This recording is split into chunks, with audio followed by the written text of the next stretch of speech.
ভাই। ওয়ালাইকুম আসসালাম। মসজিদে আনানো হচ্ছে, চলুন আমরা মসজিদে যাই। না যাবো না, আমি আমার গার্লফ্রেন্ডের জন্য অপেক্ষা করতেছি। আমাদের তো পড়ার কিছুই নাই, মাত্র কয়েক মিনিটের ব্যাপার, চলুন না।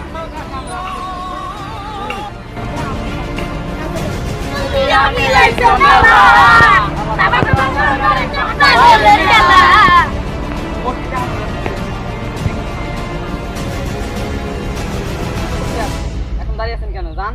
চলুন মসজিদে যাই। আরে না, আপনি যান। চলুন না। ফাজলামি পাচ্ছেন, যান আপনি।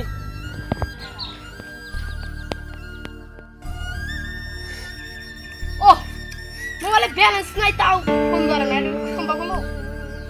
এই আরেকবার ট্রাই করে ব্যালেন্স নাই তাও ফোন ঢোকে না। আসসালামু আলাইকুম ভাই। ওয়ালাইকুম আসসালাম। চলুন মসজিদে যাই। না যাবো না, কালকে না বললেন আজকে মসজিদে যাবেন। আমিও আজকেও আমার গার্লফ্রেন্ডের জন্য অপেক্ষা করতেছি। চলুন না ভাই, মসজিদে যাই। না মসজিদে যান প্লিজ, ডিস্টার্ব করেন না আমাকে, যান। তো একটা মেয়ে সেই প্রপোজ করে। কেন তুই তাকে প্রপোজ করিস না কেন? না, আমার চেহারা তো অনেক হ্যাপি, মেয়ের চেহারা অনেক খারাপ, সেজন্য। ফোনটা বেরো। কি? আমি তো ওকে ছাড়া বাঁচবো না। কি বললি? না, আমি ওকে ছাড়া বাঁচবো না। ও আবার জানেন যান, পরে আমি ওকে ছাড়া বাঁচবো না, নাহলে আমি সুসাইড করবো। সুসাইড করবো।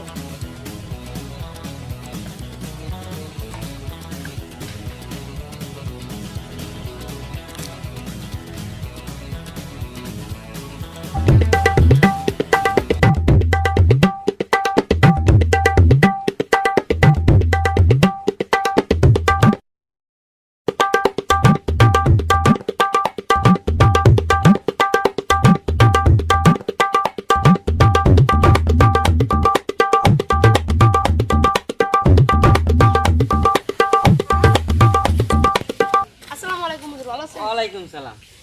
আমি ওর কাছ থেকে তোমার সব কথাই শুনেছি, কিন্তু তুমি নাকি সুইসাইড করতে চাইছো। কেন, তোমার কি সমস্যা?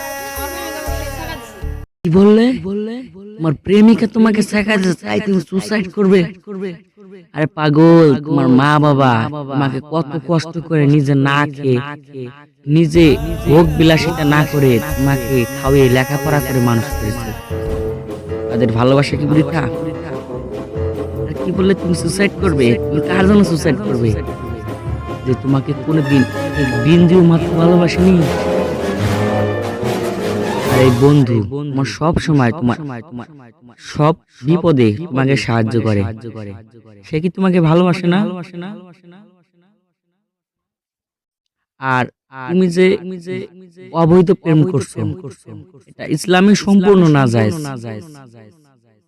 আর তুমি যে সুসাইড করতে চাও, আখিরাতে তোমার কি শাস্তি হবে তুমি কি সেটা সম্পর্কে জানো? তোমাকে সারাটা জীবন জাহান্নামে পুড়ে মরতে হবে।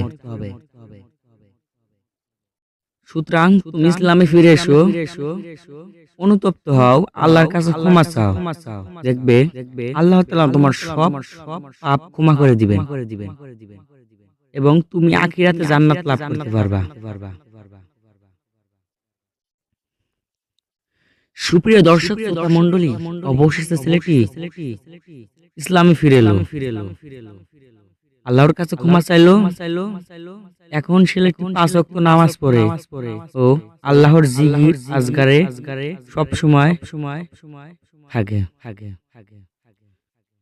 সুপ্রিয় দর্শক শ্রোতা মণ্ডলী, আমাদের দেশের 70% শিক্ষার্থী এই অবৈধ প্রেম ভালোবাসা করে নিজের জীবনকে শেষ করে দিচ্ছে তাদের লেখাপড়ার ভবিষ্যৎ। আসুন আমরা এই অবৈধ প্রেম ভালোবাসা থেকে বিরত থাকি ও ইসলামকে জীবনে আঁকড়ে ধরি।